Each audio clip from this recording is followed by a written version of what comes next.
And finally, those standards of measurement really enable you as the seller of travel to anticipate client demand and really truly apply predictive analytics to not only see how live and dynamic activity is affecting this massive industry of perishable product, but also to really enable you to make judgment calls on how you can leverage current trends and also how you can actually create new trends. Now, many industries have seen the benefits of aggregate data, and more importantly, understanding and interpreting the interest of the market by using that data. Also importantly, consumers are really expecting that the technical solutions of today are incorporating and using that profile behavior to actually serve up the most relevant and appropriate content to them, not just based on what they've done on your site, but actually what they've done on all sites. Now, people have grown up and depend upon their regular interaction with these different sites are really expecting to be able to interact with technical solutions in that way. So I actually had the pleasure yesterday of meeting with some of the industry's top bloggers, and I really was excited about that because really it's the blogosphere that pioneered a lot of this attention profiling.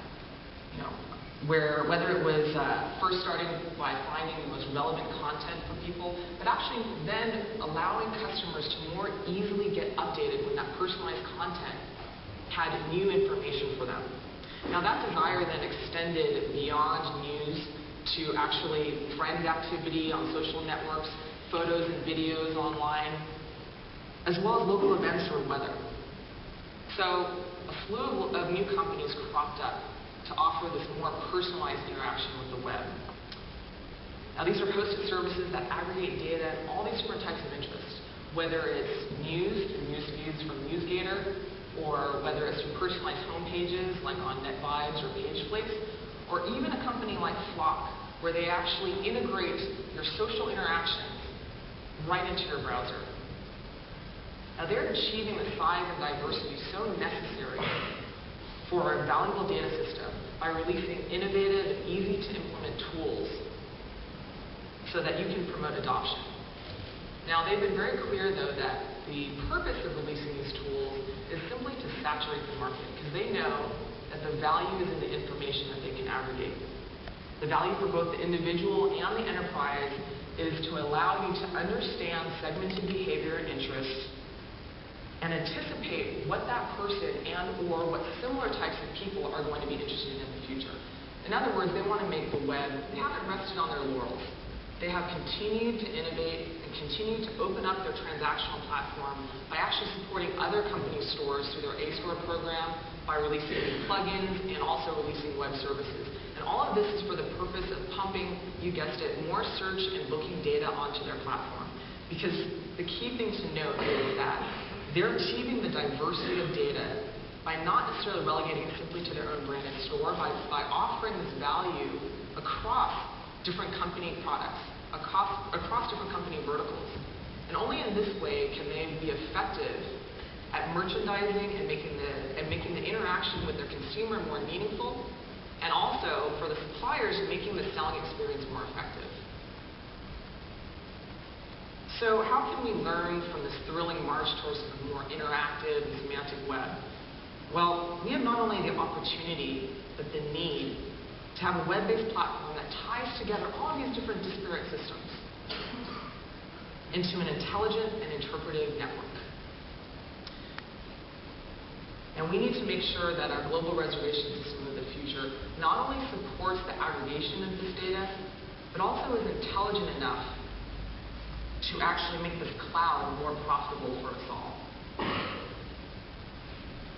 Now, companies like Google and Amazon have been leveraging intelligence based on customer behavior for years. Early on, there was fears that customer concerns over privacy control would actually force anonymity online. But in fact, we've actually seen that customers are taking control over their own attention profile because they're frustrated at the lack of data portability.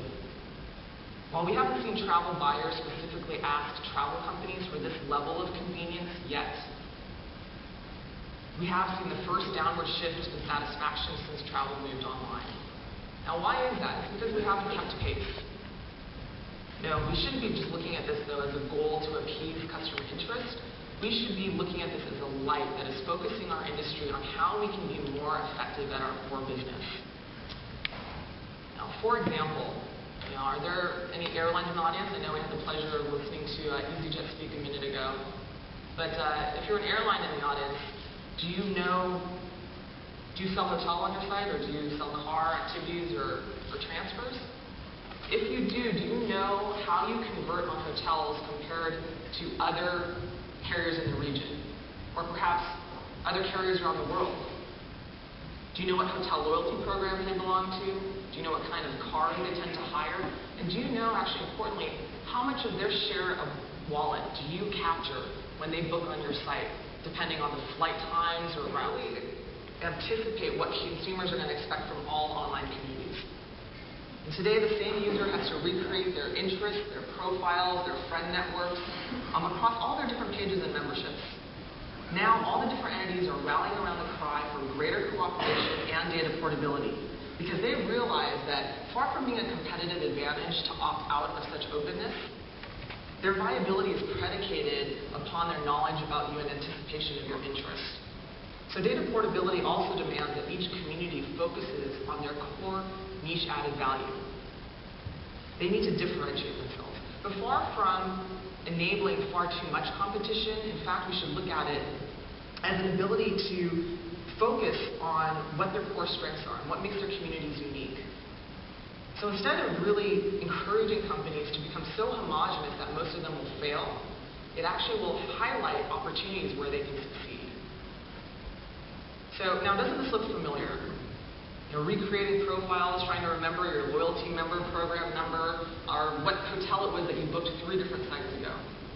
The same user doesn't generate any more value by booking increasingly more across different travel sites. But it's unrealistic to suggest that consumers should shop on one site. So imagine if we could help users and help ourselves by enabling profile and history portability and visibility across platforms. Now, this doesn't imply that every company should be on the same system. There is a reason why we shouldn't try to recreate what Sabre and Amadeus have built, and why we should have a lot of respect for companies like ITA Software or these different custom tour operator systems. Because what they built is complex and hard. But what we should expect is that systems can work complementary to each other. And there should be a system that can overlay existing infrastructure and enable these technologies to leverage, participate in, and have visibility into global travel behavior. Now think of the travel reservation systems today. Each disparate system tries to engage their customer to come directly to their site, and hopefully they can offer a product that's going to convert them from a shopper into a buyer. Now imagine a platform that can associate your system with the market and give you real-time and predictive visibility into how your core products and services perform across the travelscape. It can be performed by demographics, L&D pairs, pricing, anything. Or another way of putting it is, how would you react if you can see in real time the market shifting? Demand for 2-star hotel products in a certain destination starts trending upwards, or conversions on a certain activity mix inch higher. And that could translate into multiple basis points and millions of dollars a week in profit to you. Not only will they expect more, they're going to buy more from you when you meet their expectations. So really, in this model, everybody wins. So demand more from your systems, and again, let's work together to try to get towards this more open global marketplace.